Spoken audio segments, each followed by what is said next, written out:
Realm Royale is back. I don't know if you heard the news.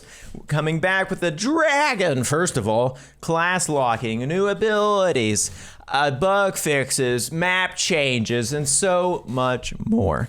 All right, guys, class locking is back. You're only going to be able to pick up your own class weapons and abilities along with the neutral pool, and every class is not going to be able to use another class's abilities or weapons, so classes should and will feel unique once again. All right, moving into our new abilities. We have a Lightfoot Potion. This ability allows you to jump leaps and bounds over objects you normally wouldn't with your default jump.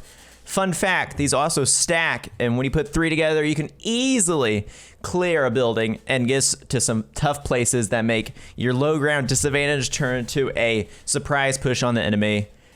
Grapple Hook. It's here, but class locking's back. So, without an ability to give hunters some verticality, hunters kind of stuck on the ground.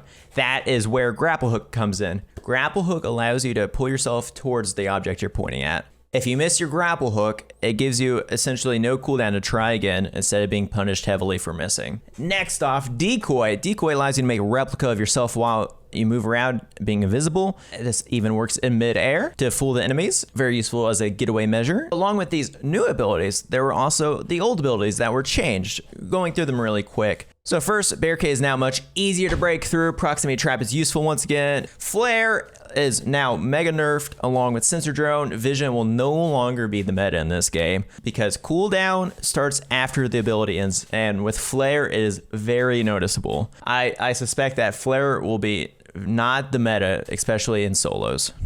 Net Shot, the warrior ability, now cancels out enemy movement and adds gravity to them so they plummet to the ground and they are very vulnerable. Concussion Grenade now has self knockback on by default. Anyone that missed being able to conk yourself backwards now gets to fly in any direction they want, and this combined with Blink to make some really interesting plays. Moving over to our new big weapon, there is now the Auto Sniper Rifle. With the Assassin Sniper Rifle being class locked now, provides some utility to classes that want to have that long range option, but doesn't give them the full might of the Sniper Rifle. It fills in those weak points of the classes for long range, but doesn't overshine the Sniper Rifle. Since this video is an overview, we're not going to go through every weapon change. Just know that weapons feel so much better now than Realm Royale ever did. We can go deep dive into that in another video. So, sadly, even though there are new weapons and abilities, there are currently no new classes coming into Realm. Maybe one day we'll see that leaked Paladin come in 2 more years or so. Similar to how weapons were changed, so were bugs. Bugs are squashed here and there and everywhere. If we went through all the bugs, we'd be here by the time I graduated college a second time. So instead, we're just gonna accept the fact that there's so many bugs fixed. Chest.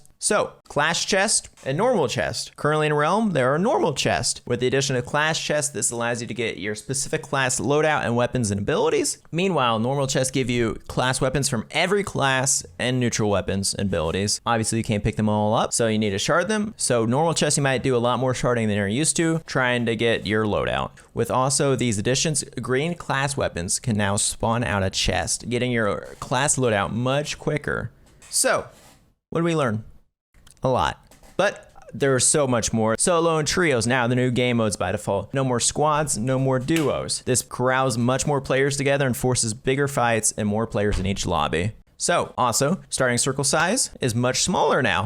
Circle sizes in general and times have been overhauled to provide a better experience, especially those late games where you're sitting around just waiting for someone to make a move for 10 minutes straight. These circles feel much nicer in the beginning and the end and makes a much better user experience overall.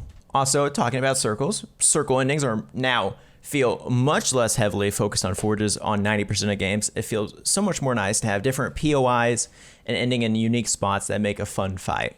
In addition to all these things, of course, there were server testing, and servers just feel so much better. And really a huge shout out because that was the biggest issue surrounding Realm. So, you know, there's a million other things that we can dive into with all this new content, but I'll be dropping videos in the upcoming days to showcase specific things like weapon loadouts, class loadouts, new rotations, new metas. That will be all coming in the future in this YouTube channel. So stay tuned, but I appreciate you guys and I'm excited to see what Realm Royale has in store for us. Check me out on Twitch. I'll be playing Realm Royale as much as I can and hopefully become the new best player of the realm. Woo!